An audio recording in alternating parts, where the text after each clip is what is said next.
어제 하루 종일 온라인을 뜨겁게 달군 뉴스가 하나 있었습니다. 한 여성이 여고생 때부터 5년 동안 한 버스 회사 소속의 기사들로부터 지속적인 성폭행을 당해왔는데 알고 보니 이 여성은 지적장애가 있는 여성이었다. 이런 겁니다. 장애인을 상대로 한 성폭력 사건 잊을만 하면 벌어지는데요. 도대체 이 여성은 그 오랜 시간 동안 왜 아무에게도 말하지 못한 건지. 자, 이 지적장애 여성을 돕고 있는 분 연결해보죠. 지적장애인 성폭행대책위원회 강경남 집행위원장 연결이 돼 있습니다. 강 위원장님 안녕하세요. 네, 안녕하세요. 그러니까 어느 지역에서 언제부터 언제까지 있었던 일입니까? 안성 지역에서 지난 5년 동안 일어났던 사건이었습니다. 경기도 안성에서. 네네. 제가 앞에 간략하게 설명은 했습니다만 이 사건의 전말을 좀 자세하게 알려주시죠. 안성에는 운수회사가 딱 한 곳밖에 없어요. 예. 그 버스가 이제 안성 전 지역을 돌아다니면서 이제 사람들을 태우고 다니는데요. 예. 그 여성이 살고 있는 동네에 또 그 버스가 하루에 한 3번 정도 운행을 하면서 그 친구가 학교를 다니고 일상생활을 했던 그런 상황이었고요. 예. 그 운수회사에는 한 100명 정도의 기사분들이 계시는데 예. 그 노선으로 다니시는 분이 좀 있었어요. 아하. 차에서 내리거나 예. 이렇게 좀 학교에서 학교하고 집에 가기 위해서 이제 버스를 기다리면 그 기사가 그 내려주고 그 얼굴을 익히고 버스를 타면서 얼굴을 익혔던 것을 그렇게 비번인 날 예. 그러면 그 자기 승용차로 그 피해 여성을 집에 데려다 주겠다 이렇게 하면서 이제 좀 했던 것으로 알고 있습니다. 버스 탈 때 그러니까 얼굴을 익혀놨다가 뭐 인사하고 주고받고 네네. 할 수 있죠. 버스 기사님들하고. 예예. 자기가 근무가 없는 날 그 여성이 버스 네. 내리는 그 정류장에서 기다렸다가 승용차에 태우고 가서 성폭행을 저질렀다. 네네. 예. 근데 지금 한 명의 기사가 아니라 총 4명이 경찰 조사를 받고 있더라고요. 예 맞습니다. 어떻게 4명이 된 겁니까? 그러니까 뭐 내가 뭐 어떻게 했다, 쟤는 뭐 그렇다 이런 소문들이 한 명이 맨 처음에 시도를 하고 그 다음에 또 자기한테 친한 사람한테 이야기하고 뭐 이렇게 되면서 이렇게 진행이 차근차근 됐던 것으로 저희한테는 접수가 되었습니다. 자, 그래요.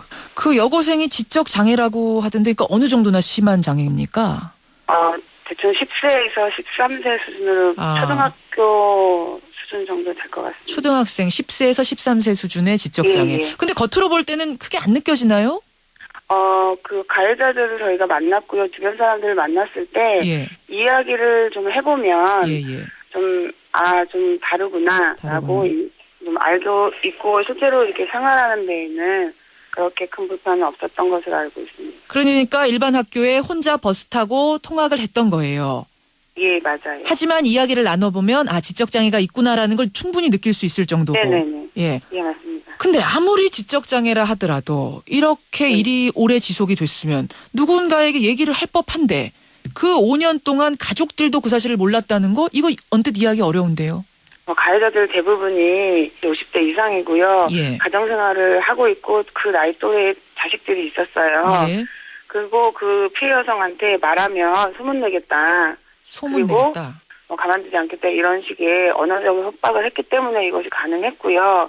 그리고 그렇게 완력에 의해서 진행되어지는 것들에 대해서 쉽게 말하기는 어려웠을 것이라고 저희가 판단하고 있습니다. 그 피해 여성이 그러니까 차 안에서 그런 일을 벌이려고 할 때 완강하게 거부하고 뭐 두렵다라는 뭐 이런 것들을 다 표현을 했다고 합니까?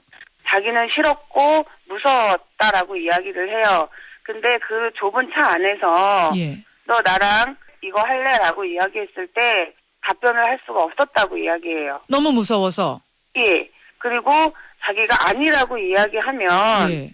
무슨 일이 일어날 것 같고 너무 무서워서 아주 작은 소리로 그냥 내라고 얘기했거나 고개를 끄덕였다고 답변을 해요. 작은 차 안에서 너무 무서웠기 때문에 고개를 돌려버렸다. 예, 그러면 그것을 가해자는 합의한 거다라고 이야기하는 거죠.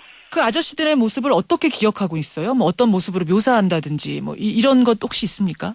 그냥 괴물, 짐승 이 정도로 표현하고 있어요. 괴물, 짐승. 그거 외에는 뭐 다르게 표현할 수 없을 것 같아요.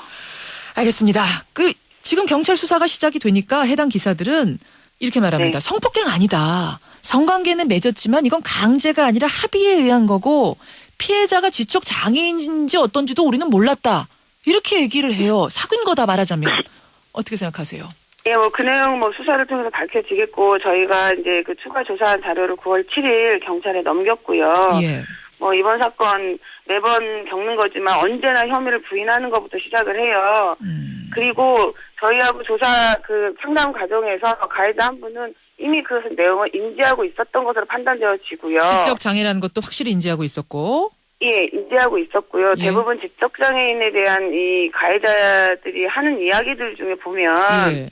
상호 동의다라고 이야기해요. 예. 근데 그 장애 특성의 문제가 자신에 대한 권리를 타인에게 쉽게 넘겨주는 경향들이 굉장히 많아요. 그렇죠. 그렇기 때문에 자신들이 유리하다고 해서 왜곡해서 그것을 동의라고 이야기하는 것 아하. 자체가 저희는 문제라고 생각을 합니다.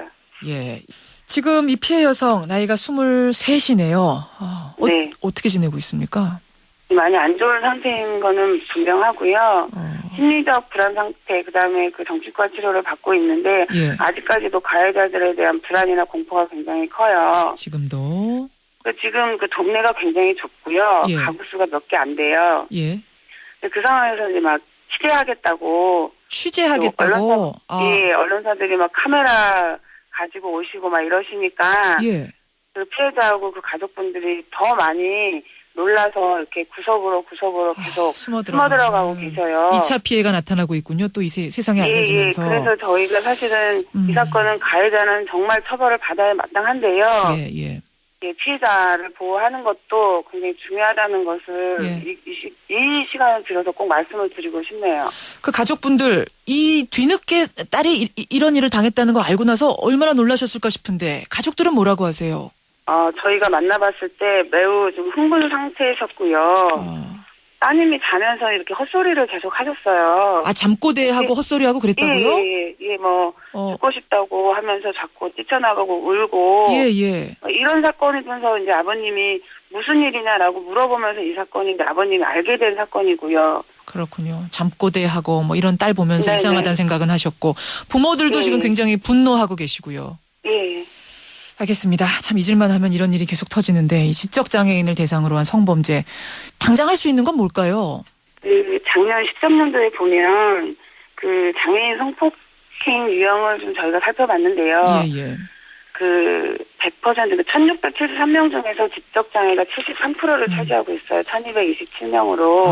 상당한 숫자네요. 그 이유 중에 하나는 대부분 지적장애의 특징이 인간관계를 맺는 거에 있어서 타인에게 쉽게 자신의 몸에 대한 통제권이나 관리 권한을 넘기거나 뺏기는 상황이 반복이 돼요. 네. 그래서 가해자들은 넘기거나 뺏기는 것을 동의했다라고 이야기를 하죠. 아하. 그 가해자들에게 그 동의는 왜곡이라는 것을 반드시 이번 사건을 통해서 좀 각인을 시켜주고 싶네요. 예, 우리 사회의 통념부터 바뀌어야 된다 이런 말씀이세요. 예. 여러분 어떻게 생각을 하십니까? 예, 저희 수사를 끝까지 지켜보겠습니다.